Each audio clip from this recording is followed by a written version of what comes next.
Between the two of them, the inside of Coates, Parker gets too heavily involved. And that's Whitehead and Coates.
Good evening, everybody, and welcome to the Academy, powered by VRRC for the Audi TT Cup Round 5 at Thruxton. My name is Jack Oliphant, and I'm joined, as per usual, in the virtual commentary box by Dave Marshall. Dave, how the devil are you? Yeah, doing very, very well. Down at VRRC HQ now. It's a slightly different environment for me, but definitely not for tonight's action. Well, I'll have to be the one that badmouths Rich Hayden then, because apparently he's sitting across the road from you. So, official practice, 60 minutes. They've had a full hour to get their laps in around Thruxton, but they've had all week pretty much to do it, actually. Qualifying, 15 minutes. That's coming up in a minute. And if you're used to watching the Academy, or basically any of the VRRC streams recently, we know that it's a race 1, 20-minute, and then a race 2, a reverse top 10 for 20 minutes again, a bit later on, but we're very much exciting for the fastest circuit in British motorsport. Majority of the time, there is only 2 braking zones, and what car are they going to be driving in? Well, it's on your screen at the moment, the Audi TT Cup with the push-to-pass feature, which again, like we do every week, we will explain in its full. First place, however, Dave, why don't you take them through what these guys are actually playing for?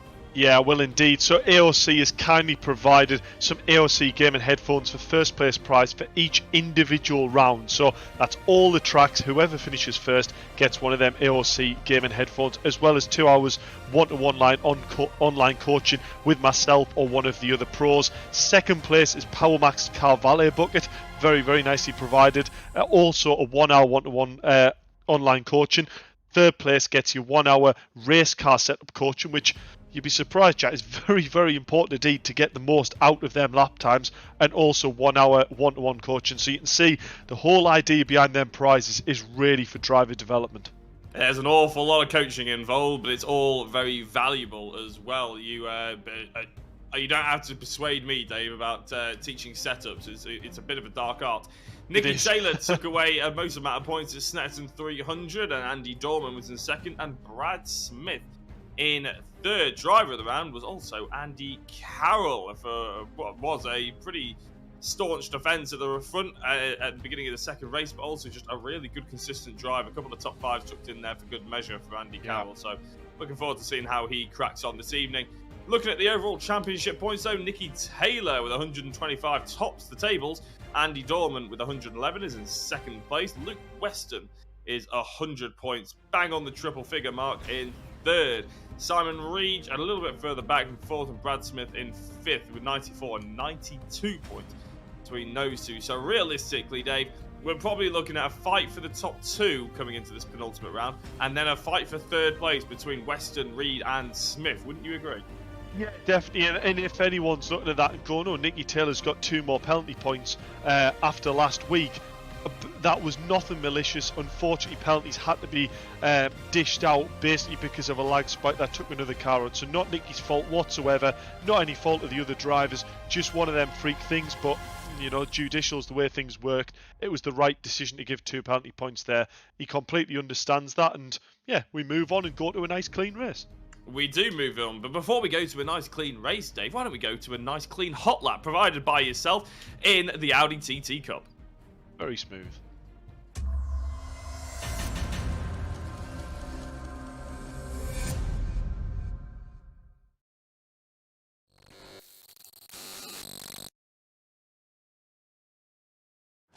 So here we go across the line for round 5 of the Audi TT Cup Academy, powered by VRRC at Thruxton, the fastest track on the calendar.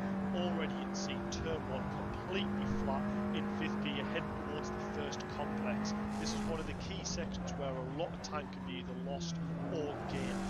So you can see trying to carry as much speed as possible, not overrunning the corners. You can see taking a lot of curve on the right hand side there, keeping it completely flat into 5th gear. Now heading to Noble, it seems like a bit of a nothing corner, but this is actually really crucial to set you well up for Goodwood. So I carry the speed through to the middle of the track on the end of the Goodwood here, the right hander, and picking up that throttle as early as you dare. Make sure you're not just winding the steering on to get the car turned, just enough to get the car to poise itself and get it into the corner, but not scrubbing the speed on the tyre. The same with Church, you can see minimum steering input, just enough to do the corner, but that's going to carry as much speed as possible down Brooklyn straight here. last complex, you need to keep it super clean and stay off them yellow sausage curbs, because it really bounces the car and makes it super inconsistent. So we'll see, just try and carry as much speed through there as possible in third. Make sure you tune in at 7:15 on Wednesday night on VRRC's Facebook and YouTube.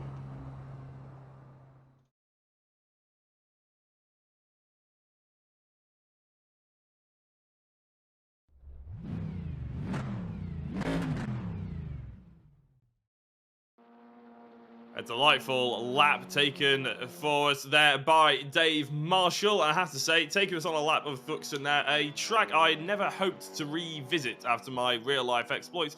It's not that I had a big crash there or anything like that. I just feared that I would have a big crash, Dave, I'll be honest. Yeah. It is properly on the edge all the time, isn't it? You have to be brave. It is, and you know what? It is, if you're trying to set the fastest lap, it is a scary, scary track. It's even more scary to race, like you said. The cars are that close together, they get swarmed, they get bunched so easy. As you said, 2 braking zones, but what that does mean is that slipstream plays such a big part in setting them laps up. And I tell you what, some of the crashes I've seen around Thruxton, it's not even nice to talk about. The one that springs to memory is, obviously remember that Cooper crash that maybe 2 years ago, 3 years ago now, where the car basically rolled going towards the last chicane and instantly burst the light. And luckily, the driver managed to kick his windscreen out and climb out. I don't know if you remember that, chap, but that put me off doing Thruxton in the Coopers there, so I did Silverstone instead. Yeah, I was going to say, I don't blame you. I mean, the Coopers are a little bit prone to a roll here and there anyway, aren't they? As demonstrated at Alton Park, amongst other places. But obviously, there's the horrible sort of touring car crashes that we've seen over the years as well. And to be honest, I don't think it's modelled here in this sim, but they have done... they have banked around the back section, haven't they, quite substantially, which means the cars do scrub off a lot of speed before they actually get to the tyres. Because if anything, the grass was wet, actually. So going round here, you can see it's banked slightly. That's really banked in real life now, which is obviously a very good thing, because if anything, you used to speed up once you hit the grass going towards the tyres. I can't remember who it was, but someone said, I think it might have been in the C1 Cup or Clio's maybe, but you never get a true sense of how fast the cars are going around the track till one hits wet grass, and then you're like blinking out, that's going fast. Yeah, exactly. I mean, it is terrifying. But enough about how terrifying Thruxton is. Let's talk about how exhilarating it is. Maybe put a different spin on it, Dave, because when you are, I mean, people, they race, and these adrenaline junkies out there, they race because they want to be flat out for as long as possible and changing direction and putting the weight over the camber of the car and all this sort of thing. There is no other track in Britain that really demonstrates that quite like the one we're racing at tonight. No, definitely not. And it's one of them tracks that doesn't feel like there's that much to it. You know, there's 4 corners in a row that are completely flat. But what it does make is it means that lap times tend to be really, really close. Or it also means it's so dependent on getting them key sections right to hook a lap together. So it actually puts quite a lot of pressure on as a driver. You know, you get that first complex really dialed in, you get all that sort of back section done because it's completely flat, there's not a lot to it. You go into that last chicane 4.5 tenths up, and you're thinking, this matters, I need to get this bit right now. And putting that pressure on can mess with you a lot. Yeah, I have 2 other talking points that I want to go through in qualifying for that is specifically sort of Thruxton talk. One of which we're coming up to actually at the moment with Rich Hayden, and we saw Andy Carroll decide to go flying over it. What is the deal with the track limits at the final corner? Because it's been a contentious point in all kinds of racing for a very long time here at Thruxton. It has indeed. So the track limit regarding racing with VRRC is the track limit is determined by the white line that you can see on the left-hand side or the right-hand side of your screen as we speak. The time when it's extended is when, as you see there, brilliantly on point there, Tom O'Farrell doing the broadcast, is when you get painted curbing on the outside of that white line. So wherever there's a bit of painted curbing, you can use that as a track extension, as long as one wheel remains within that paint at any one time, the lap is legal. So going through that chicane, we might get another glimpse of it. You'll see that there's 2 sets of yellow sausage curbs on the inside of both apexes of that last chicane. As you go through, you'll think if a driver goes inside of that left-hand sausage curb, the lap must be illegal. But if you look very, very closely, there is paint just inside of that sausage curb. It is the margin of error, you are talking millimeters. You just about saw it then. If you can get it right, you've gained about 0.6 of a second on that lap. If you get it wrong, your car is bouncing and probably going in that wall on the right hand side. So what you're probably seeing is a lot of drivers trying to get that real good solid lap in. So you can see there Rich is really trying to take advantage of that there. So it's one of them scenarios where if you can get the lap together, it can gain you 6/10. If you get it wrong, it can cost you and probably restart your qualifying session and have to go back to the pit. So a lot of drivers are just trying to get in that solid lap to put on there, and then once they've got that solid lap on the board, then they're going to try and push and maybe throw the car over them sausage curbs. But it's not the line I would expect to see drivers using in the race because it's that inconsistent. The other thing as well is we're being really harsh on penalties. So if a driver does cut that inside of that painted curb on their fastest lap, they will receive a 5-second penalty both for race 1 and race 2, because we can't allow drivers to use it as gaining an advantage. Regarding the race, I know this is dragging on a bit, regarding the race itself, if we see 2 cars coming into that chicane, we have advised the driver on the inside, so that'll be the car on the left hand side going towards the left apex of the chicane, to either yield back and give the place, or cut across the chicane and give back the advantage they've gained by cutting it. If you end up with 2 cars going through there, let's face it, the car on the right hand side is always going to end up in the wall on the right. Yeah, so we will keep reminding people of that, obviously, as well, Dave, because if things pop up or we think, oh, people are asking questions in the chat, don't you think he's cutting the corner, blah, blah, blah, we will give our views and we will refresh people. But basically, as long as you got a wheel on the paint, on the curb, you're basically okay. That's sort of what we're going for here. There is more technical bits to it, but that's all for the stewards at the end to sort out. Let's talk about qualifying, because it has been going on for 10 minutes, Dave, whilst we've been nattering about the unique aspects of the Thruxton circuit. Rich Hayden actually qualifying on pole position at the moment. His best lap with a 1:16.86. In practice, we saw quite a bit quicker lap time than Rich Hayden, I think. Not being able to hook it up quite yet, but Andy Dorman has done a really good job of being within a 10th of Rich, and we know that in the actual race, with the unique nature of Thruxton, as we were saying before, basically the draft assistance and the push to pass with the Audis, it's going to be really close between those two. Brad Smith a little way off, but then he's got Luke Weston for company. So there is little battles that are going to be forged throughout the rest of this evening. Yeah, so we saw the spark from Brad Smith last time out when we were at Snetterton, and he's really got that knack for when it gets a bit more complex and when the track's a bit more tight and twisty, you can really hook the lap together. I think it's just a case of that last chicane is catching that many people out, and if they end up running a little bit of a cut, then they're backing out the throttle. You can see Simon Thorpe there getting it a little bit wrong on the exit. That's how crucial it is. I think we'll see in the race basically no one using that cut. But what is going to be really interesting, Jack, is if there's a driver ahead that maybe does use it, and then that gains him that amount of time, is it going to force the driver following to go, you know what, I'm going to chance it as well? And that's where, as a driver, you're sat there going, is it worth the risk? Yeah, it's something that you're going to have to figure out, isn't it? And crucially, another thing for these drivers to think about, and another thing that we're probably going to keep talking about throughout the entirety of the evening, is the push-to-pass system, which these cars aren't allowed to use during qualifying. But effectively, if you're wondering what the push-to-pass is, as somebody goes flying off the circuit, Brad Smith. Yeah, it is Brad Smith. Hopefully rejoins nice and safely. The push-to-pass system, basically you push it and you get an extra 30 horsepower for a certain amount of time. I think it's about 7 seconds. And you have that ability to then potentially overtake someone else until the push-to-pass runs out, sort of thing, and then you've got a recharge period.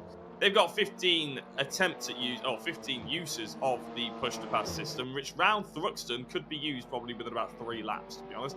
So they're going to have to be really technical about that. But crucially, Dave, it's going to be a very different car using that push-to-pass than what they're experiencing right now in qualifying, because when you go into the final chicane with an extra 30 horsepower and that extra speed that comes with it, the braking point is going to be very different, and the braking point is already hard enough to find at Thruxton as it is.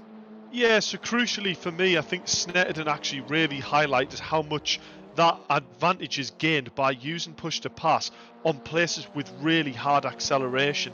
The top end, yes, you can use it and it'll gain you a little bit of time, but for me, not as much as a key place where it's maybe fourth or like this point exactly here, out of Goodwood, you're in fourth gear and you can use it really to pull that gear out into fifth, and then you're heading towards church faster than you've ever been, probably going in practice. And then it means down this back straight, you're in sixth gear and you maybe rely, exactly like Simon Reed, Paul Zanetechi's just about in front of him. He's probably not quite close enough there to get in a slipstream, but that's the idea. It's maybe to use that push to pass to actually get in the slipstream and trying to link a lap where your average speed ends up being higher in general.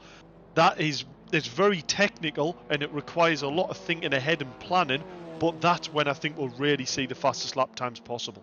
I see. So it's more of an acceleration phase than it is top speed. Yeah. Okay, that's interesting. Especially because Thruxton obviously doesn't have any gradient. Unlike Donington, you know, that push to pass, that extra 30 horsepower was really crucial when you actually came to come up the hill. Yeah, and obviously, being only 2 braking zones means there are only 2 acceleration periods on the track as well, basically. Isn't it? So it's crucial for that. Apparently, I've just had a note from Tom O'Farrell, who is our broadcaster and always does a top-notch job. Apparently, there are only a few drivers that haven't received penalties. You were speaking about penalties before. Carl Felvers is one of them, Paul Zanetechi, and Marmik Sitar, who the reason why Marmik probably hasn't received any is because he hasn't turned up since round 1. But Carl Felvers and Paul Zanetechi has been here with us for pretty much the entirety of the Audi TT. I think they maybe missed 1 round, Zanetechi potentially, maybe not even that. So the fact that they haven't got any penalties is pretty good going. And just before we move on to any other sort of, because the checker flag's about to drop, Nicky Taylor, top of the championship, is in 6th place at the moment, Paul. 6th place at the moment, Dave. That's going to be... is it damage limitation for him, or can you see a race where he can get into the top 3? You know what, honestly, I don't think that'll be bothering Nicky too much here. He's been such a strong driver when it comes down to the actual race itself.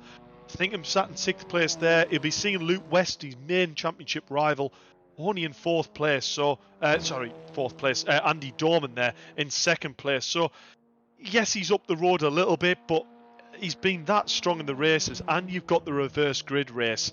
I don't actually think that'll be preying on his mind too much. You know what Nicky's sort of attitude was like regarding the championship in the previous race when he walked away with that round.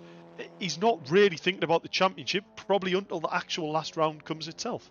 Yeah, when we start talking about penultimate rounds, though, it always plays on everybody's mind. They want to check up on where they want to be and all that sort of thing, don't they? So Rich Hayden, qualifying on pole position by 0.2 of a second at the moment, ahead of Andy Dorman. We've only got Nicky Taylor pretty much and John Jones to finish off. Nicky Taylor comes across the line, but it's not an improvement. He's going to be in 6th position. But Rich Hayden did end up improving by a couple of tenths.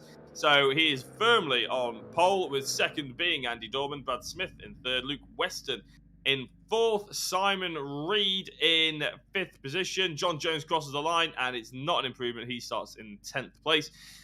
Just to round out the rest of the field, Nicky Taylor in 6th, Andy Carroll in 7th, Carl Felvers in 8th, Paul Zanetechi in 9th, Simon Thorpe in... John Jones in 10th, Simon Thorpe in 11th, Kenny Press in 12th. And I believe Dave has our pole position man in the comms box. We're doing, if I'm honest, it's no surprise. We saw him going very, very well in practice indeed, and hooking them laps up crucially when it mattered. Rich Hayden, you join us in the pole commentary box here. It must have been a case of you just hooked that lap up to get that extra little bit on everyone else.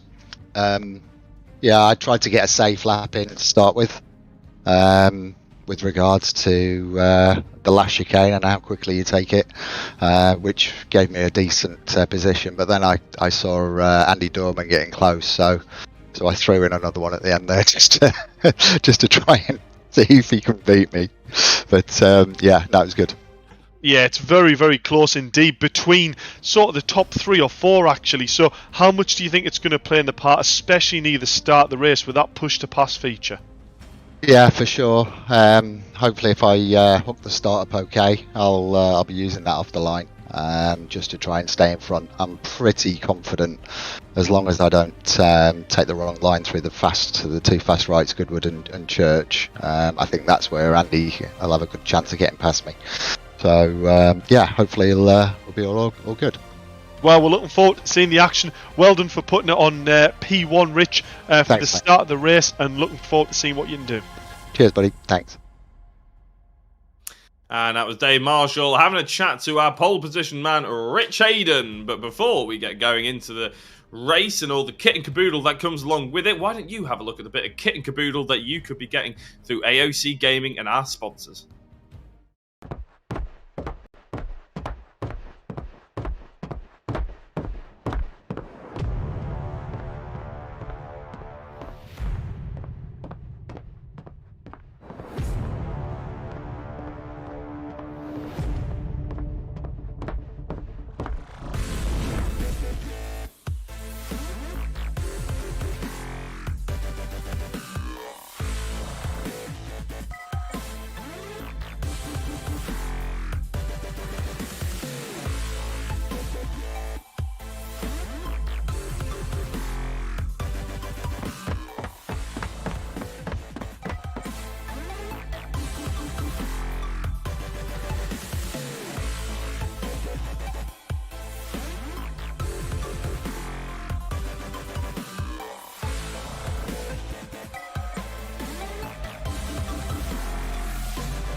And with about 90 seconds to go before the first race of this evening, we are back live with you, with Rich Hayden lining up on the front row of the grid, along with Andy Dorman, who will probably be slightly sniffing an opportunity to pull a lot of points back here on Nicky Taylor in this first race. Dave, what's going to be his attitude going into this one?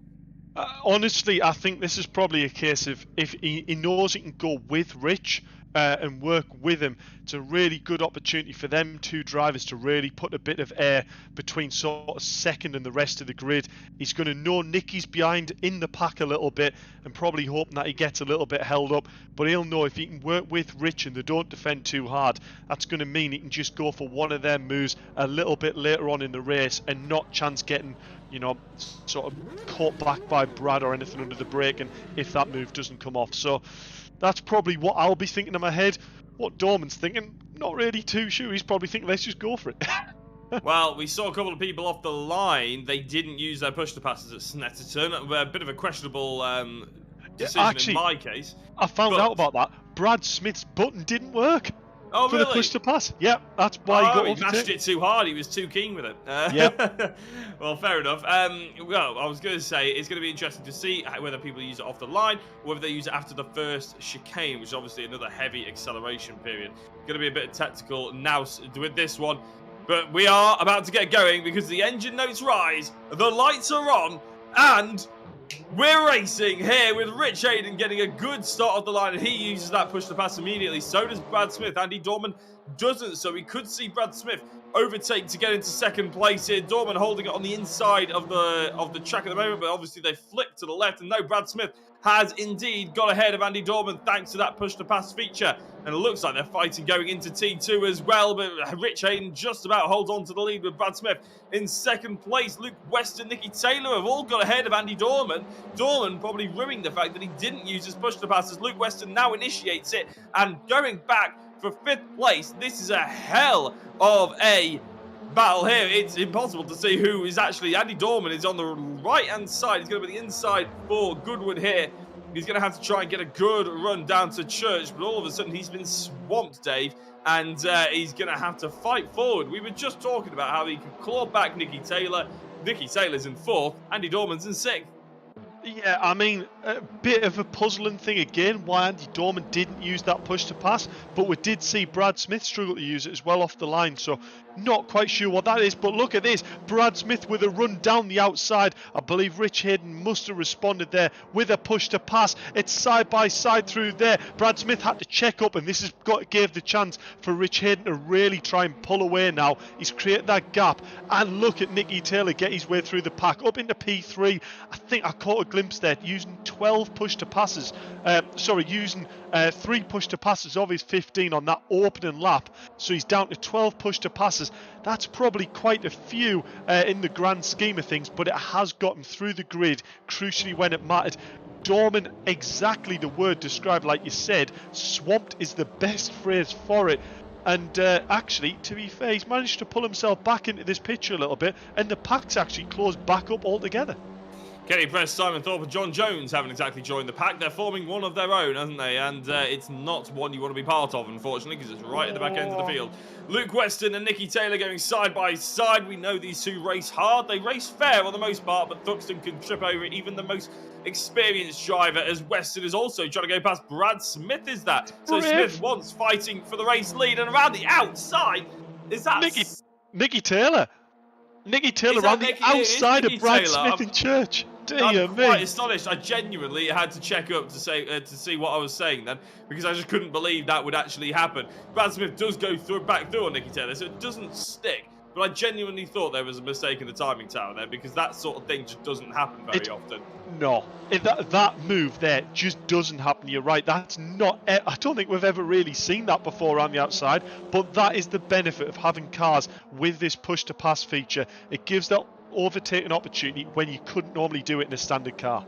It's also the benefit of being on a sim and not actually in the real car, because nobody would have the cojones to do it, shall we say, probably in the real car around there. It's an extremely brave move, even in the sim. Simon Reed coming up against Luke Weston here. He's got Carl Felvers for company, so Reed in the middle of this sort of blue and yellow car little train that they've got going on.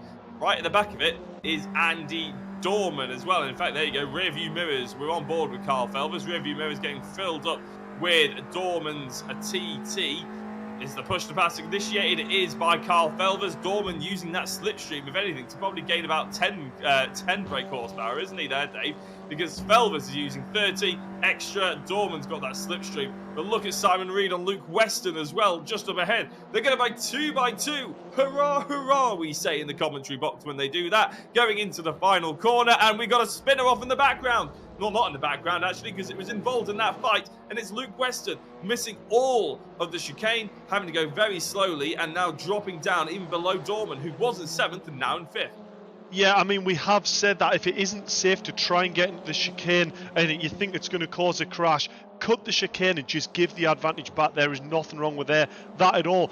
Luke Weston, to me, seems to be struggling a little bit. I don't know whether that's a little bit of gravel on his tyres. He's maybe struggling for that traction. But what a battle this is between Andy Dorman at the moment and Kyle Felvers, just trading places. And interesting enough, you called it bang on. For all Kyle Felvers had pushed a pass going down that back straight through Church, Andy Dorman was still actually gaining because he was right on his bumper. So maybe we could say push to passes worth 30 horsepower. Maybe being in the slipstream that close to the bumper, is it worth 40 maybe or so? Yeah, it's going to be one of those things we're going to have to keep an eye on. It's for sure going to be something that the drivers are going to have to keep an eye on, as well as Andy Carroll, obviously driver of the day.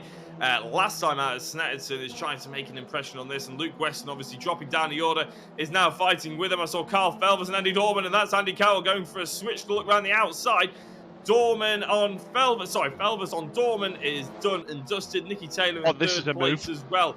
And this could be absolutely awesome as a cutback if Andy Dorman can get up the inside. Wow. There we go, use the push to pass in the acceleration period, just like you were saying there, Dave, and he's made it work. Yeah, I think he's been listening, hasn't he? Oh, for sure, yeah. Always listening to us. Exactly what I thought would be the best place to look for an overtake. Just set the chicane up, ran in a little bit slower than Kyle Felvers, but then really got on the power well, used to the push the pass on the exit, and managed to get the undercut and the nose up the inside. And once that's done, it is job done down towards turn 1. Great move, Andy Dorman. Great move indeed. And now it's all of a sudden this battle, which we can never really tell who is who in this one, but it is Felvis versus Weston. They have switched positions. Weston has gone through on Felvis, but again, it's all push-to-pass tactics, isn't it? They could easily swap back within half a lap. Four laps in there, Rich Hayden is leading the way as they're almost going 2x2 through Church. Never really advisable. They've tried to do it before, but here comes Nicky Taylor and Brad Smith to move up into that second spot. Rich Hayden has done a fantastic job of pulling away at what is probably the biggest gap out there on circuit. Nicky Taylor goes past Brad Smith. Yeah, and I don't know whether you noticed that so far, Nicky Taylor's got only 8 push-to-passes left. Oh, and there's a crash. I believe that, who was that I just saw? If it wasn't a crash, it was very, very sideways indeed. Luke Weston seems to have dropped down the board. He's lost his position to Kyle Felvis, but that looked like a huge moment. It was just catching that back end on them sausage curbs and flicked the car up very, very risky indeed. But I did say that some drivers might be looking for that chance just to gain that little bit of free time, but the risk is massive. The risk is massive because, of course, you don't just ruin the lap you're on, you ruin the lap you're going on to as well. Exactly. So it's really a knife-edge decision you've got to make. You've got to make sure you absolutely nail it. As Reed and Dorman swapping positions nicely now. And I have to say, Dave, I don't want to jinx it. I'm not going to say it just for a second in case these two hit each other. Please don't prove me wrong, Dorman and Reed. No, they seem to have calmed down just a touch. Oh, Dorman getting very close to the grass on the outside there and trying to go around the outside of Church yet again. For what seems a very inadvisable, it's a very popular move this evening, Dave, to go around the outside of there. Yeah. Yeah, never seen it before, and then we'll almost see it 2 times. Oh, then I tell you what, Kyle Felvis up the right-hand side there. I think there was a little bit of a squeeze there by Luke Weston, but I think he's basically just held his own there, and there was a little bit argy-bargy, but great move by Kyle to get him up into 6th place. It looks like Luke Weston's just struggling a little bit for maybe consistency. I wouldn't say pace, because we know he's a very, very fast pedaler indeed, but he does seem to be lacking a little bit of consistency in a few areas, and that's what's leaving him open to a few of these places. Andy Carroll now looking for a great move. In fact, I think he's just done it. A great move round the outside, but now this is 3 abreast into there. Paul Zanetecchi's now looking at this and going, you know what, boys, if you're not going to get on with it, I'm going to have a look at 7th place myself.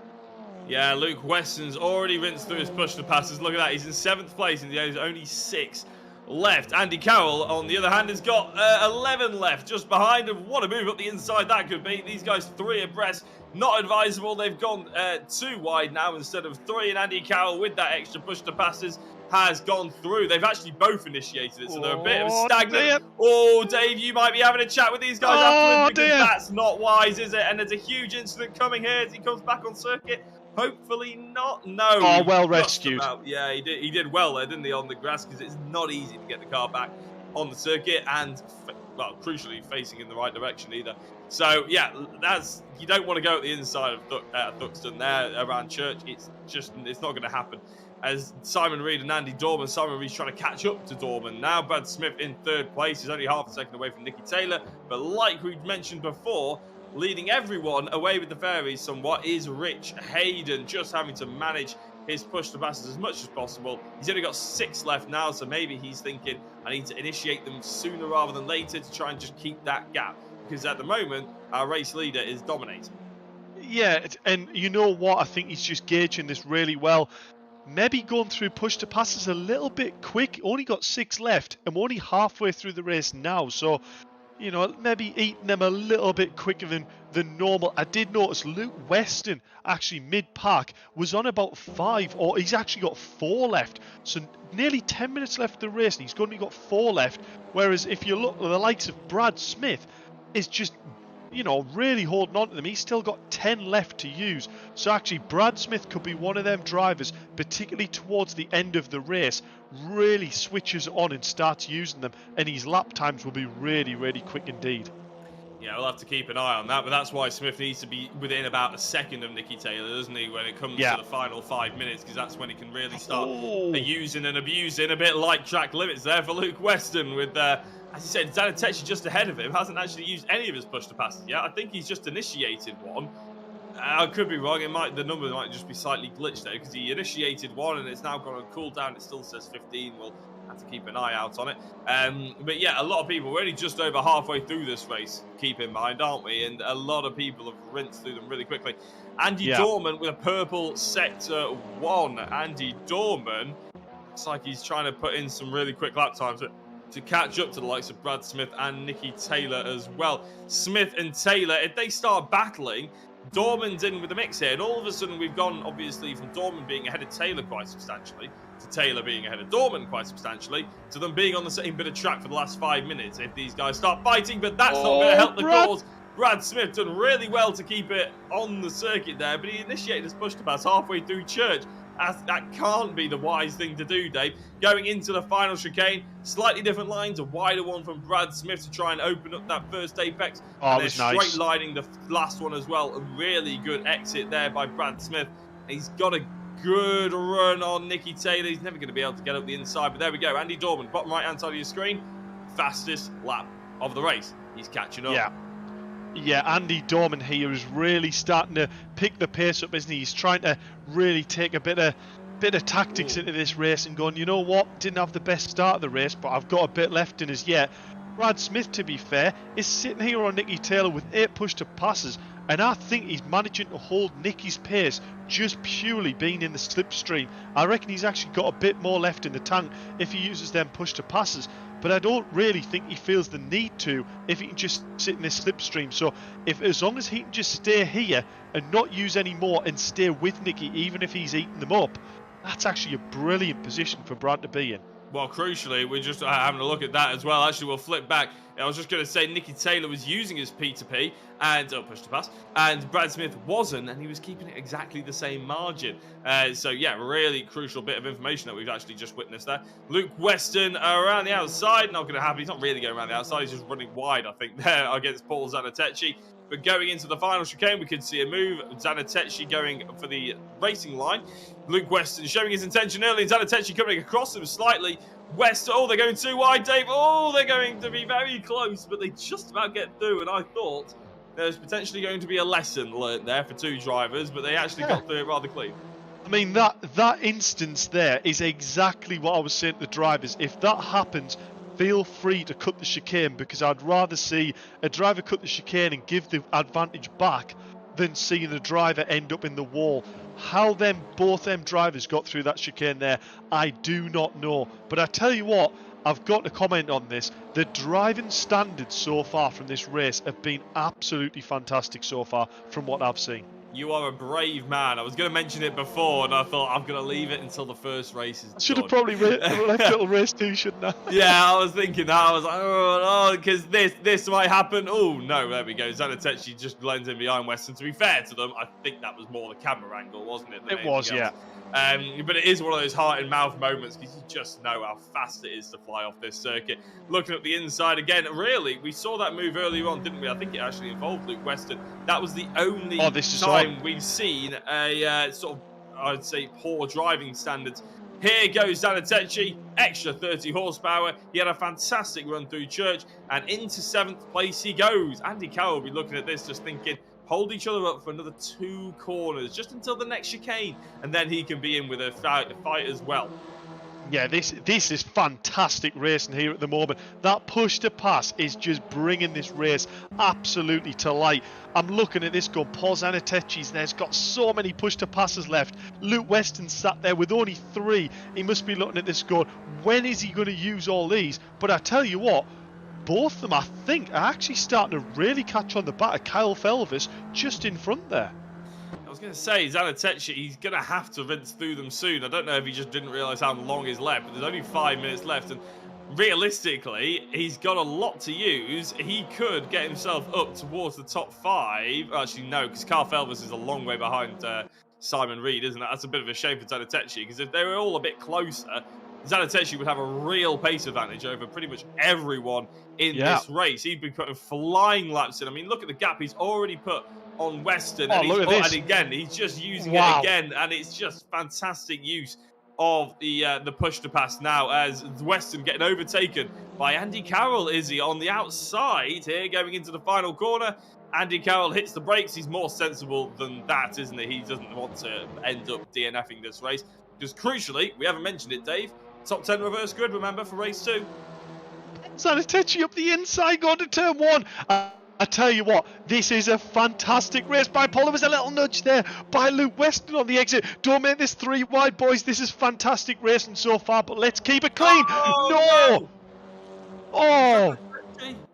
Unfortunately, that looked to me a little bit like 3 cars into 1. Didn't go there, and he was definitely the driver to lose out. 9 push to passes left. Plenty left in the tank. Hopefully he can get that car going for that reverse grid race, but it doesn't look like that's going to be possible. Really, really unfortunate crash there by, I believe it looked like Luke Weston and Paul Zanetecchi.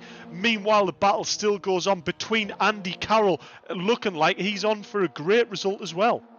Andy Dorman here against Brad Smith. We will touch back on Zanetecchi in a little bit, but at the moment his car is DNFing as Dorman goes up the inside of Brad Smith, who had a really good start to this race. He has started going backwards ever so slightly, but Dorman has rescued points here, Dave, isn't it? And that's very important for him, as Smith is now being attacked by Reed. He's really had a bad run through the final chicane. Reed can't get through the first corner, but through the chicane there may well be. In fact, Brad Smith, he's already using his push to pass to try and just get ahead of Simon Reed and try and claw back some lap time. Is he going to be a sitting duck? We'll have to wait and see. But Dorman through and into 3rd. Yeah, I mean, interestingly enough, I haven't really seen Brad do that much wrong, but it just seems like the pace has either dropped off a little bit. Maybe he's cooked his tyres a little bit too much here, or I don't know, maybe he's just not quite found the rhythm. But I tell you what, it's Andy Dorman who really seems to be putting the stride on. He's starting to make great headway now towards the back of Nicky Taylor. But I think it's just a bit too late as Brad Smith runs a little bit wide. He gets them left wheels onto that grass. And you know what it's like round here, Jack. A consistent long right-hander. And it just feels that road's never coming back to you. Yeah, it's absolutely horrible, isn't it? And in fact, it still hasn't come back to him as he gets onto the exit of Church. To be fair, he wasn't in the way of anybody, at least, though, was he? He managed to keep his nose out of trouble. Nicky Taylor is closing in on Rich Hayden, but with only 2 minutes left, I'm not sure how much he can gather back. He's only quicker by about 0.2 of a second lap. Dorman not really close enough to Nicky Taylor either. But here goes Andy Carroll on Luke Weston. This battle is still going on as Luke Weston gets a little taste of his own medicine a bit there and gives it back to Andy Carroll. We don't want to see this boil over, boys. Come on, keep it nice and clean or into the barrier. That's unfortunate. And unfortunately, I mean, Dave, it's difficult for us to see on that camera angle, but that's another car stricken in a battle with Luke Weston. So I'm sure there may well be a conversation to be had after the second race, or even in between races. We'll have to wait and see. But we'll try and focus on the positives. Yeah, I'm going to sit here and say I'm not going to say a word regarding the driving standards of Luke Weston or the people around him, because until I can actually visually see the replay and see what's gone on, you know, things can look at that many different angles on screen. You know, it look like one driver's hit another, and then when you're on board, it's actually the other driver's come across on the other driver. Honestly, this is the really difficult job of clerks in real life as well. People always jump to conclusions of what they see on TV. And honestly, until you're sat in the car or until you're above the car looking at the replays, you never know fully what's gone on. So until we know, let's just say, you know, driving standards look like they could be a little bit better here. But two drivers have looked... Nicky Taylor! Massive development. Nicky Taylor has thrown it away by the looks of it, going through the chicane. Maybe that was exactly what I said before.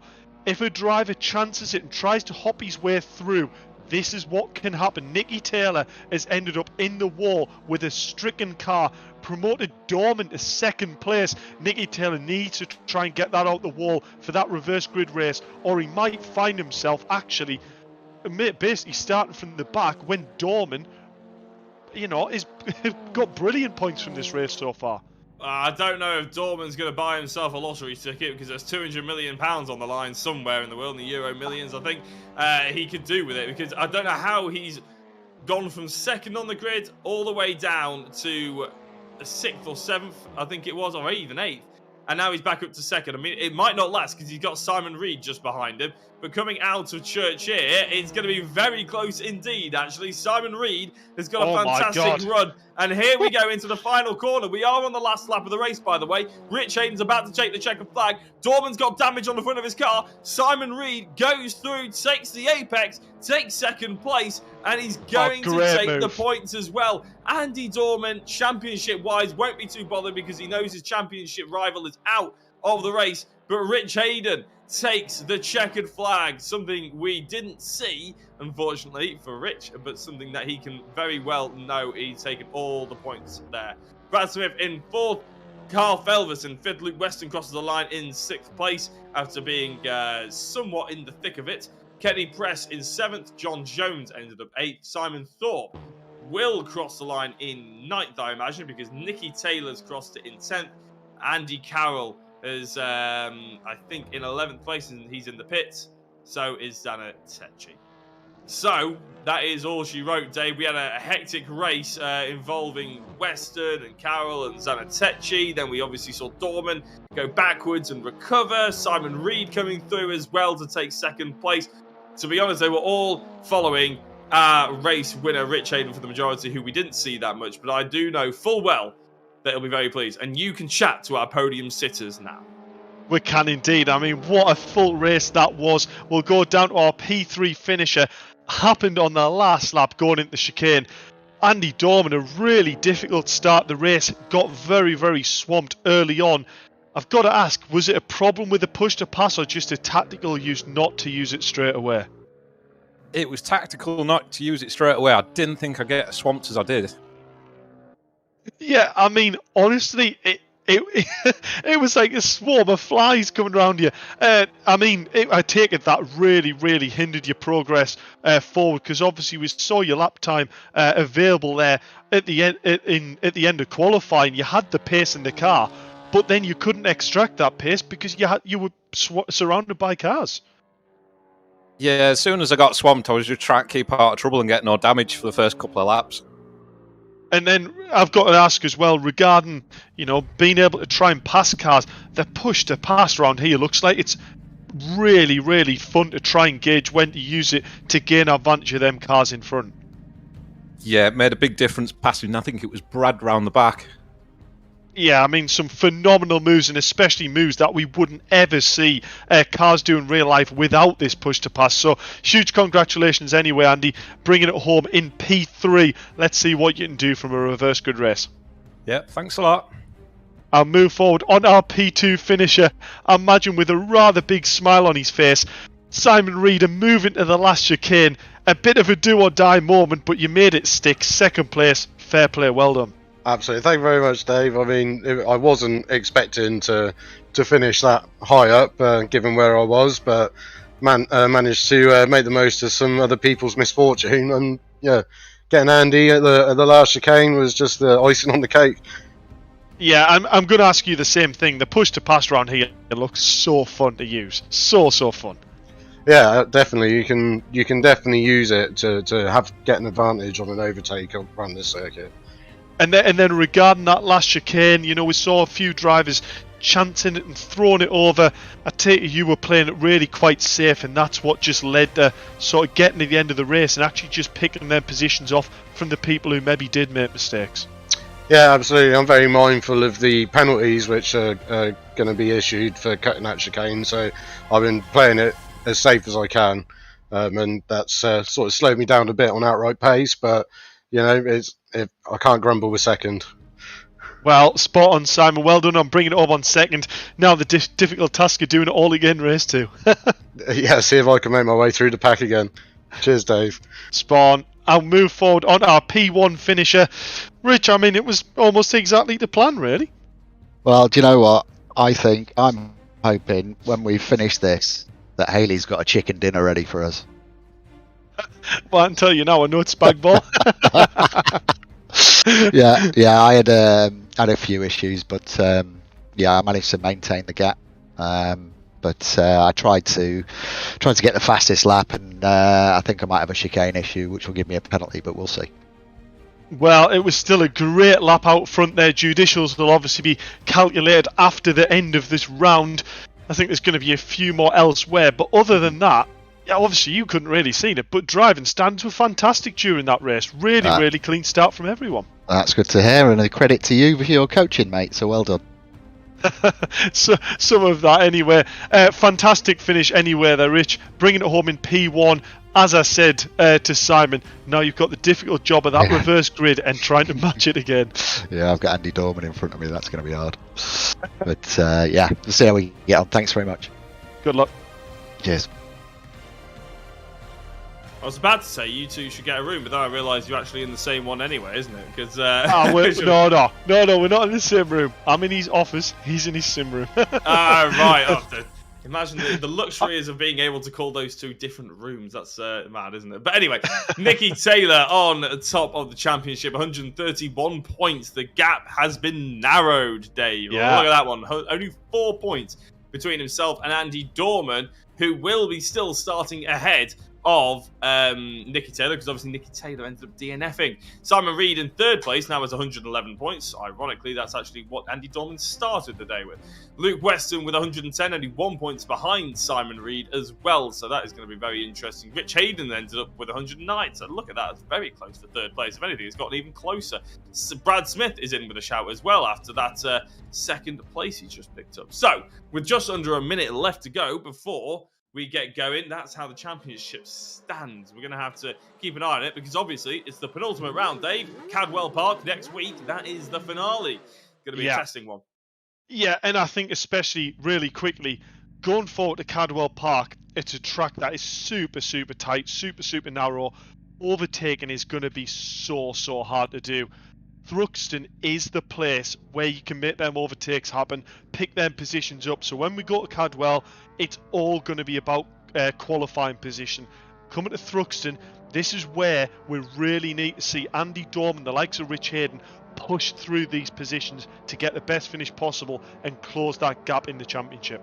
Yeah, and I'm sure that we're doing their best to emulate just that. As the engine notes rise, the lights are coming on, and for the second time this evening in the Audi TT Cup, we are racing. Nicky Taylor, Simon Thorpe mash their buttons. John Jones getting a bit sluggish off the line, and in fact there's going to be contact between him and I think that was Luke Weston trying to get through. They all do get past successfully. Luke Weston up into third. Look at that squeeze on the inside, trying to keep Carl Felvers behind him. Felvers now delving to the middle of the circuit, but I think Kenny Press is in the middle there as well. So many yellow and blue cars. It's really hard to keep an eye on. We're obviously keeping an eye further back for Andy Dorman and Nicky Taylor, who I can't see Nicky Taylor, unfortunately, here, Dave. Nicky Taylor's out front. Nicky Taylor's out front. Reverse grid pole.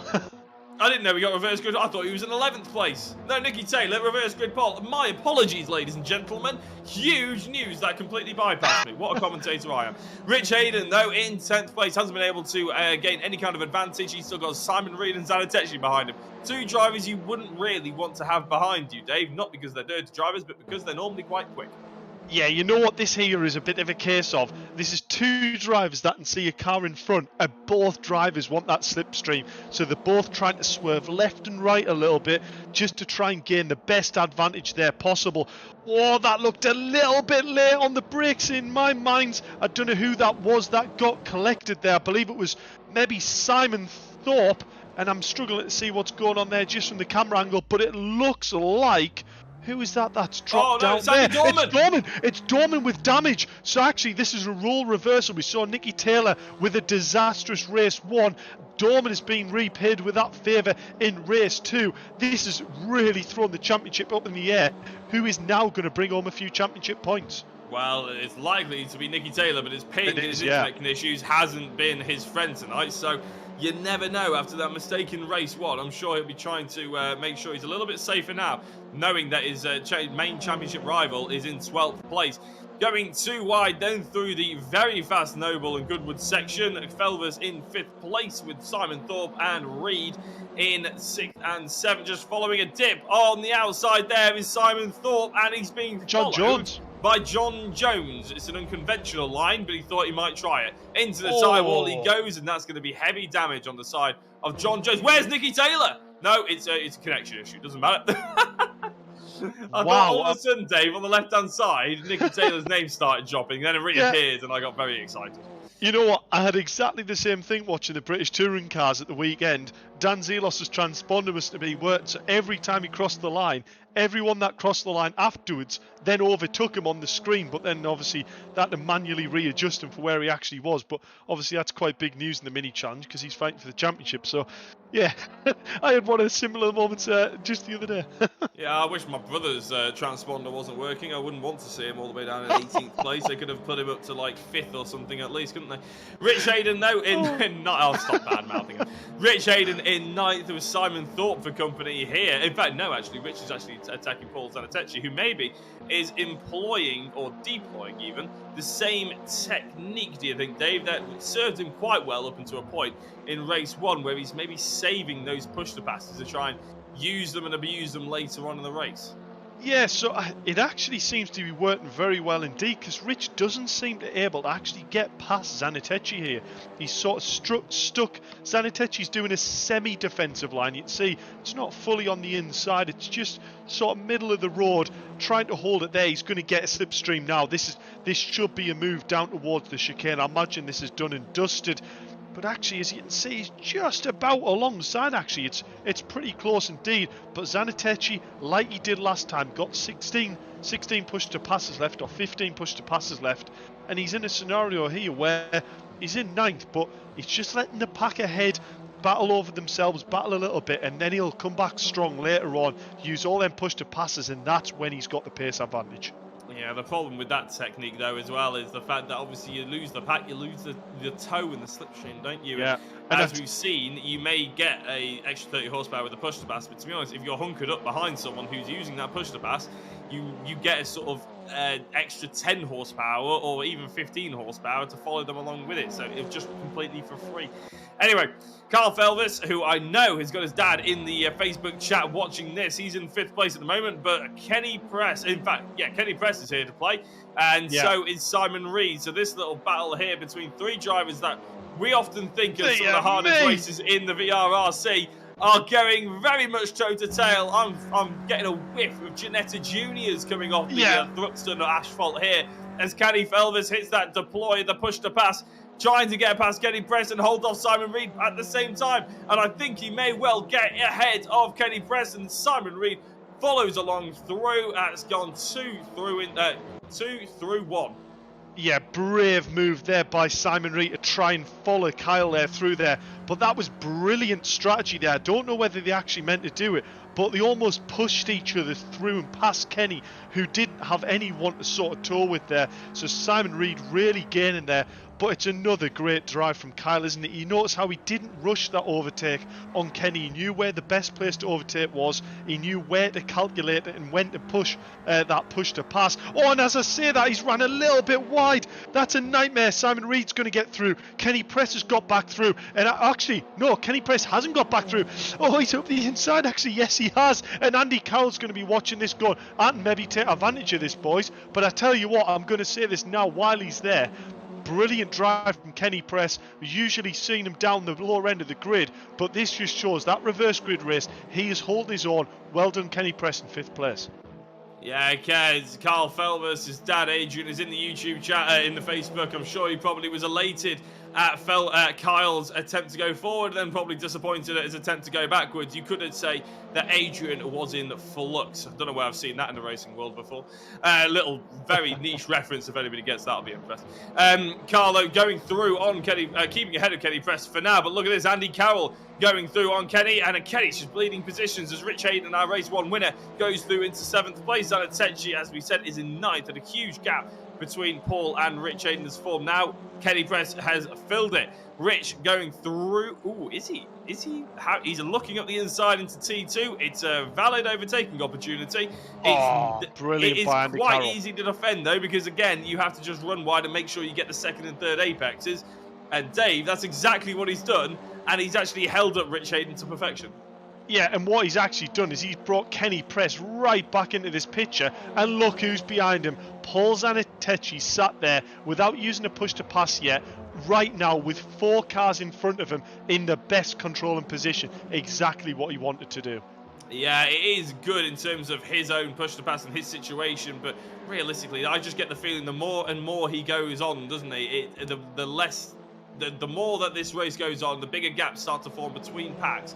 He's only going to be able to get up to about 6th position, which isn't ideal for Zanetecchi. You know, with his tactic, he'd be hoping to try and get up to the top 5, especially if championship-wise is something he's thinking about. But anyway, Rich Hayden goes through into 6th, and that is that Luke Weston? Luke Weston in the wall, and is that the same place we've seen drivers come off before in that exit of the final corner? Well, that's huge news. Luke Weston ends up in the pits, spawning back to the pits as Zanetecchi goes through on press. Yeah, so that is huge news there. Luke Weston crashing from a podium position back in the 10th. I said when we came into this race, that is so risky to try and bounce them curbs. It's that inconsistent. You might get it at once in every 10 times you do it. Absolutely perfect. The other times you get that really awkward bounce. And I tell you now, it's a full-on car bottom out and the car just skips and you don't have any control of the car whatsoever, no matter how good of a driver you are. So really unfortunate there for Luke Weston, dropping back to P11. I'd imagine if Dorman can still lap, he will overtake Luke Weston for 11th place. And remember, the points do go down that far, so them are just points that will really help Dorman's progress towards that championship and not making it quite as bad. Yeah, we're going to have to keep an eye on that. Nicky Taylor, just looking at the push-to-passes available, he's got 10 available to him. Everybody else is sort of rinsing through them quite substantially. Zanetecchi has finally found the button that they're attached to again. He started using them. Brad Smith in 2nd place. I'm not entirely sure. I can't quite see how far ahead he is, Dave, but it's a substantial enough margin. We're looking at him now, Brad Smith, and he's got to look a long way before he can catch the back end of Nicky Taylor.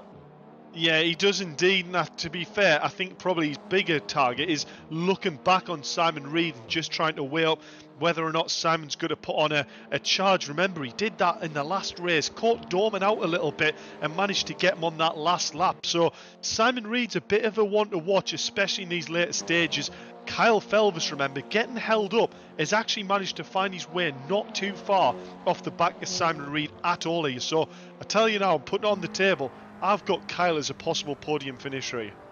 Rich Hayden taking a very wide entry. Was that potentially such of a mistake in that he's trying to recover off, or was Andy Carroll really just going for a different line? Look at that lag spike there, Dave. A huge rubber banding moment, right where you don't want it, going through Church. That's a dangerous combination for both drivers, isn't it? As Carroll, with 8 push-to-passes, is making a move on Rich, who has tried his best to push through the order. He's rinsed through his extra advantages doing so, and he's going to be a bit of a sitting duck. But look at this again, Zanetecchi in the background with 15 left to play with. He's going to have huge advantages further forward, but he's going to have to use them a bit earlier than the final 5 minutes this time, because otherwise, like we saw in race 1, there's always an opportunity to fly into a wall, because overtaking is not as easy as catching. Yeah, and I tell you what, actually, I've got to give credit here. Rich is about one of the only people I've seen on the grid that has chanced and thrown it over them curbs and getting away with it and putting some really good lap times in. And you saw that time there, Carroll was a little bit close to Rich, and he went, you know what, if there's any time to try and throw it over these curbs, now is the time. Try and create that gap, break that slipstream. And that's exactly what he did, and opened up about another car and a half to 2 car lengths on the exit. So a driver that's chancing it, but we'll wait and see how this race develops. And I don't want to say it, but he might be another driver that finds himself in that wall if he tries it too many times. You just want extra spaghetti bolognese, don't you? I swear it. I'm kidding. He is actually driving extremely well, isn't he? And like I said, though, with that rinsing through those push-to-passes, he may well be a sitting duck further forward, but he's done a good drive up until this point for sure. And like you say, it's difficult, isn't it? That final chicane. It's on a knife edge constantly. The drivers who sort of risk it, it's a high risk, high reward sort of strategy.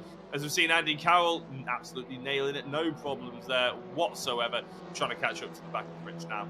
So Nicky Taylor leads by about over 4 seconds from Brad Smith. Simon Reed in 3rd place.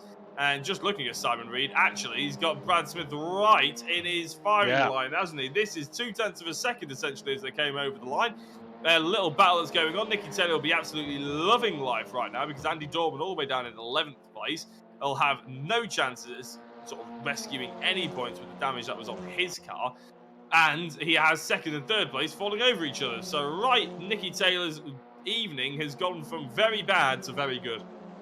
It has indeed, but I do think Nicky Taylor will be kicking himself. He threw away that really good race one possible result, but he's making up for it here in race two, doing exactly what he needs.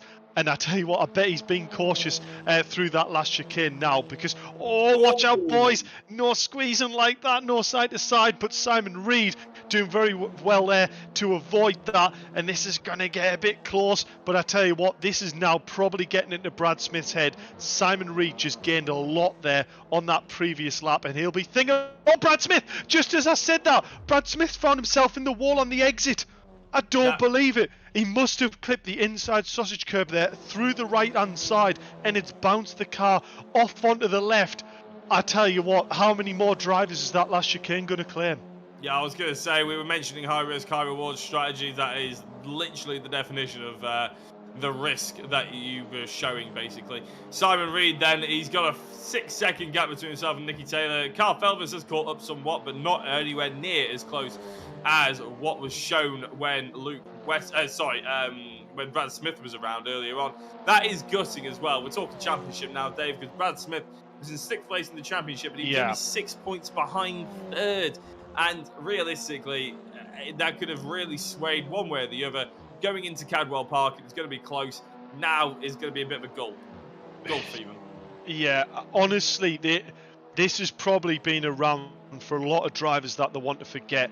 Throwing away a mistake like that when you're in the driver's seat and it's no one else's fault, and all you've done is either slightly misjudged it or ran a bit wide. Honestly, you're just so angry because there's no one else to blame for it. Really unlucky there, especially when you're in a championship hunt. I could be wrong. I think Dorman now is actually in the finishing position that Nicky Taylor was in race one. So depending on lap times, it could mean that they leave Thruxton with exactly the same gap, obviously without judicials, but I haven't seen Dorman or Taylor really being involved in anything. But without judicials, could be leaving Thruxton on exactly the same points they ended with. So very interesting for the championship. Yeah, Dorman, I think he took fastest lap in race one, and I think he has the fastest lap at the moment. Oh, he does actually. That's confirmed by Tom O'Farrell by about 0.2 of a second as well. So he's maybe taking a point out of Taylor. Or well, 2 points out of Taylor. Yeah. Every little helps, doesn't it? So, but however, Rich Hayden's just gone purple in sector 1, so we may see that slightly change as we go down into the final 5 minutes. Nicky Taylor, who leads, with Simon Reed, Carl Felvis, Rich Hayden, and Andy Carroll are your top 5. Zanatechi has started using his push to passes. We're focusing on Andy Carroll at the moment, and if you just look in the background slightly, you may well be able to see Zanatechi. There he is, just closing in ever so slightly. The last 5 minutes, he saved them all till the end. He's hoping for a last gasp sort of race through. But the problem is, we mentioned it before, Dave, one thing catching them with these push to passes, you have to then overtake them, don't you? Which does lose your time. It does indeed, and I just wonder actually as well, the fact that Paul hasn't used any push to passes really at the early start of the race, whether that'll actually mean he's got a bit more tyre left here towards the end of the race. I imagine he's going to be looking up ahead and seeing Carroll and Rich really starting to battle now. And this is going to be a scenario where he's going, I need them to battle a little bit harder, and I'm going to be right there with a push to pass and get both of them and possibly finish in 4th place. Andy Carroll has taken the fastest lap away from Andy Dorman. So Andy Dorman's points has been taken rather rudely away by Andy Carroll, who we're actually focusing on board with now because he's caught up to the back of Rich Hayden and, crucially, has 3 push to passes as an advantage to get it to him as well. Carroll initiates one of them to try and catch up to the back of Rich through Church, and like we've seen with many other drivers, he'll try and time it so he just comes out of Church with that extra mile or 2 an hour difference and the enough room to make a move to the inside, which is exactly what Andy Carroll has done. However, I think the gap is a little bit too big. I think Carroll had to come off the throttle there a bit. Davey just couldn't quite get the confidence to stick it up the inside of Hayden, but he has enough push to passes to try again, doesn't he, as Carroll sets on to what will be, I think, the penultimate lap of the race. No, I think this may well be this one plus 2 more.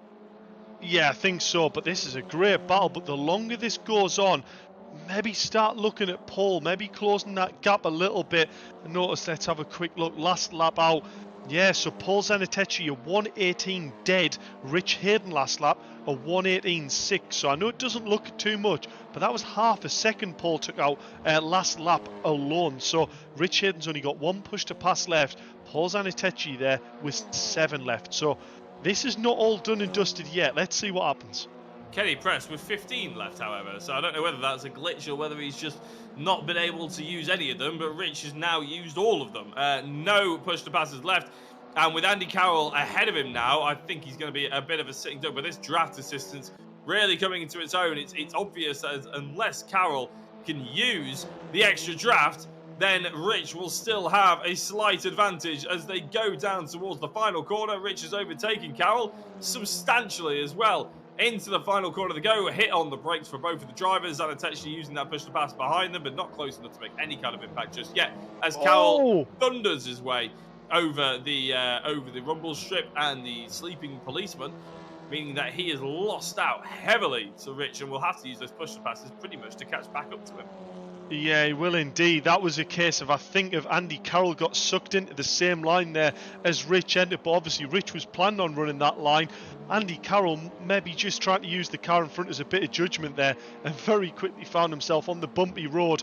Meanwhile, Paul Zanetechi's just still not quite got the lap times to close that gap at the moment, but definitely there if anything does go a little bit dodgy up in front. It's probably about time we start talking about a driver of the day. And I tell you what, for me, there's a few names on the board, but there's one for me that, especially with a good move in race 1 and also a super clean race 2, that stands out for me. Simon Reed, for me, is drove a very, very good round here indeed. Good consistent points, the safest driver out there regarding not putting off in the wall or getting involved in other incidents. For me, just being the driver out there that's really impressed. What's your opinion, Jack? I mean, yeah, I think you can't go too far wrong. He's definitely been under the radar, hasn't he? We only really picked him up in the first race as he took second place. I mean, we sort of saw him. He's been around the battles, but he's never been the ones that we've caught making huge moves. He's just gone about his business nice and clean. He finished in second in the first race. That means he was in ninth, keep in mind, on the grid for this one. Managed to make his way up to second place again, and we were talking about Rich Hayden doing a great job from 10th up to 4th. Simon Reed has gained the most amount of positions of anyone out there on the circuit, so I don't think we can go too far wrong with that, Dave. To be honest, it'll be my vote. I'm sure Tom O'Farrell, who obviously always has a little bit of a say in the chat as well, he'll probably give it to he'll probably give his opinion, but I think he's done a really good job. John Jones up to 8th, and Simon Thorpe falls off the circuit. Yeah, but to be fair, it's been a good round for Simon Thorpe as well. I think he's just struggled with the car a little bit. He's very used to rear-wheel drive, and you can use that throttle. You know yourself, Jack, with the Ginettas. You can use that throttle more times than you think to get yourself out of them problems, as Nicky Taylor comes across the line to take a win here in race 2. And as I was quickly saying before the next drivers come across the line, rear-wheel drive, you use the throttle to rotate the car, and that's the bit that he's struggling with. Them front-wheel drives, you get on the power and it just pushes the front that little bit too much. Yeah, something I always struggle with. The reason why I can't do front-wheel drives. Simon Reed, our driver of the day, takes second place with Carl Felvis. I know Adrian will be in the chat. Very much looking forward to speaking to him after that one. And actually, I can say that Adrian got my Adrian Flux joke before as well. A little niche thing there. Of course he did. About the insurance, but specifically, obviously, it was they sponsored Ash Sutton's Subaru as well. So yeah, a nice little touch there. Anyway, Carl Felvis in 3rd, Rich Hayden coming from 10th to 4th. Not quite a double podium evening for him, but with a spag bol in the oven, I'm sure he won't be going to bed too unhappy. Andy Carroll rounds out the top 5 with Paul Zanetechi in 6th, Kenny Press in 7th after losing quite a few places over the course of the race. John Jones, who was in 8th, with Andy Dorman about to come across the line in 9th after obviously that really early disappointment early on in the race, unfortunately ending up in the wall, or I think off the circuit. No, he was in the wall, wasn't he? It was so long ago, it all got a bit mixed up there, Dave, but he comes across the line in 9th. He'll take probably a point away from Nicky Taylor. But apart from that, they're pretty much dead set as they went into this round as they leave it. Luke Weston and Simon Thorpe are 10th and 11th with Brad Smith in the pits. And if you've forgotten who came into the top 3, well, no worries, because Dave is going to have a chat to them as they line up very nicely on the circuit. Well, indeed. So we'll go down to our P3 finisher. It's been another very, very good drive indeed from you, Cal. Showing a very mature drive out there and just really picking your battles there when it mattered and getting that overspeed to make them overtakes stick. Great drive out there. Yeah, thank you. I mean, this track is extremely fun to drive and everyone's very clean in driving it. And if you get an overtake right here, it's just nice, and you've got to pick where you want to overtake. And the last chicane is a good place to go for it. But as you saw earlier, I had a bit of an incident in that. So it can work, it cannot. But yeah. I've got to ask regarding the push to pass, which is obviously on no other car that you've probably raced before.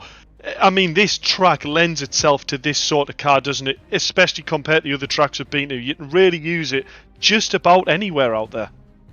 Yeah, I mean, seeing as there's only 2 braking zones, you can use it anywhere you want because every corner's flat out, and if you pick the right place to use it, you'll overtake someone, but then they'll use it again straight after because you can use it anywhere and they'll get you back. So you've really got to pick exactly where you press push pass. Well, fantastic racing there, Kyle. Brilliant taking home a podium position from race 2. Great finish in race 1 as well. Super consistent finish, and well done for keeping it on the track as well. So, yeah, great to see you, and hopefully you'll have a good race next time out. Thank you. I'll move forward on our P2 finisher and also our driver of the day, Simon Reed. I mean, what a round this has been for you. Thruxton wasn't necessarily a kind track for you in the other Academy series, but I tell you what, TT, it looks alright. Yeah, this is a circuit I've struggled with in the past, as you say, but yeah, I feel that this car is very well suited to the track, as you were saying with Kyle, and I found just by particularly taking that last chicane just a bit easy, it helped me to capitalise when people did make mistakes, and as you saw, Brad went round into the wall round there, and that played right into my hands.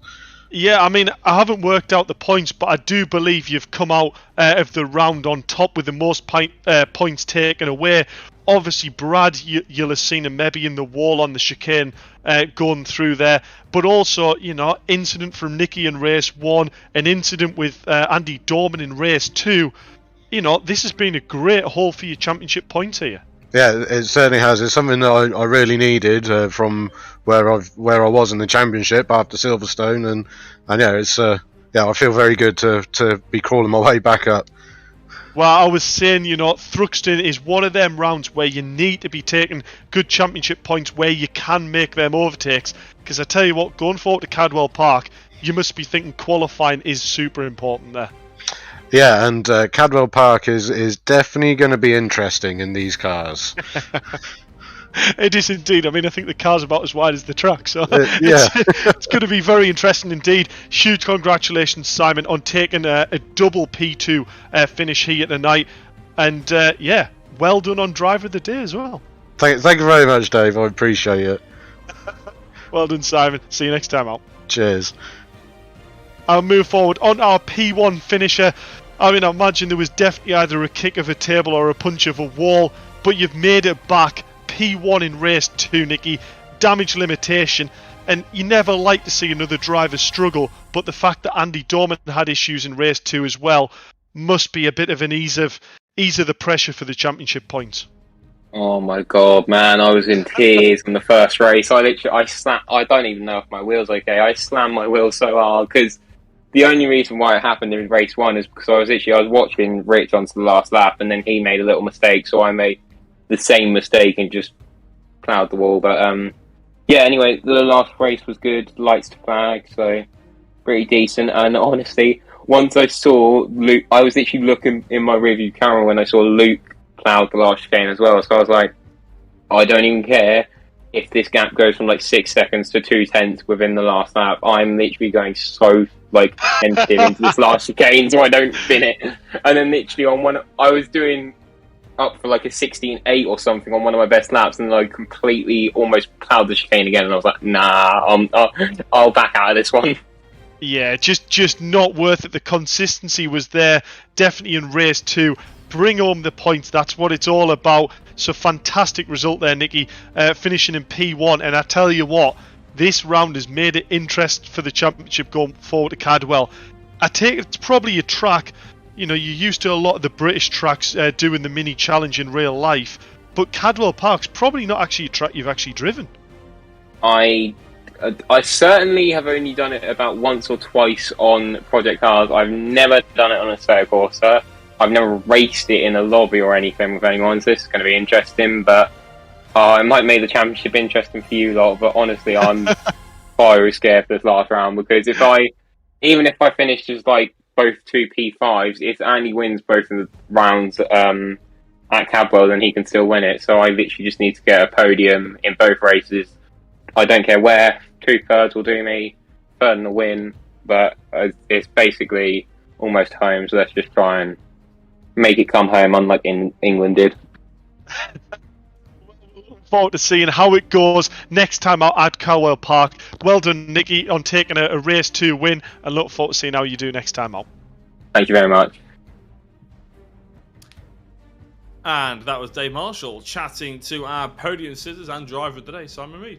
We can have a look at the who's taken the points away from this round. This isn't the championship, obviously. It's just who's taken the most amount of points. And you can see that Rich Hayden and Simon Reed have tied with 34 points at the top there, first and second. Nicky Taylor and Carl Felbers have also tied with 26. And you got Andy Dorman with 24, but a pretty even spread of the points there, Dave, and we can see how that's lined the championship up.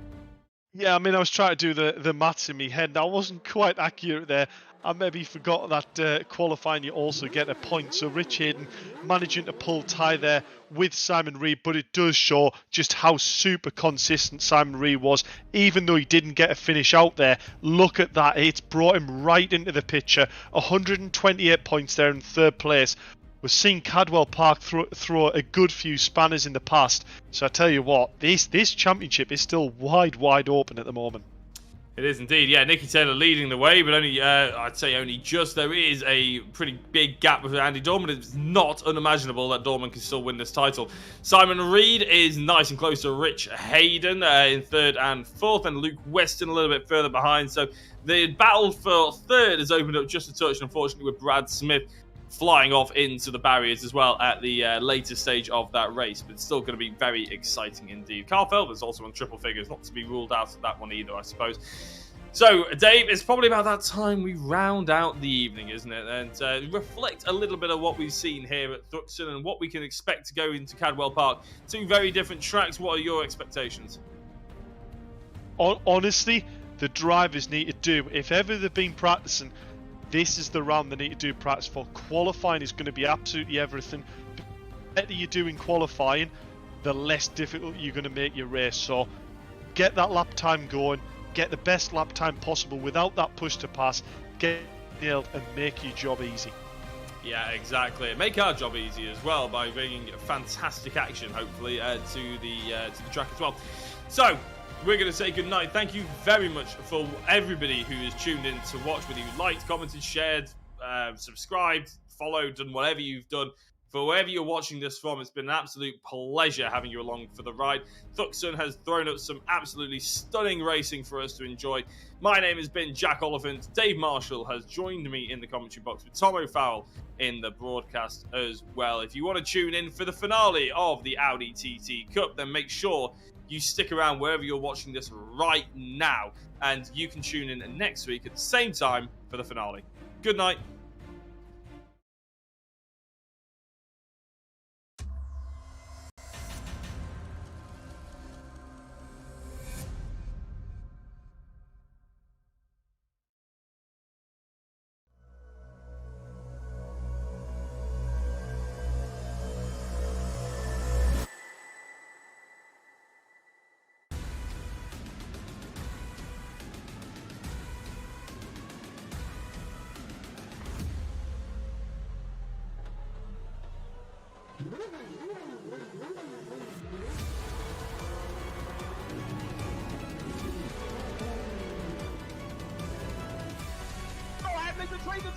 The inside of coats. Parker gets too heavily involved. And that's white head and coats.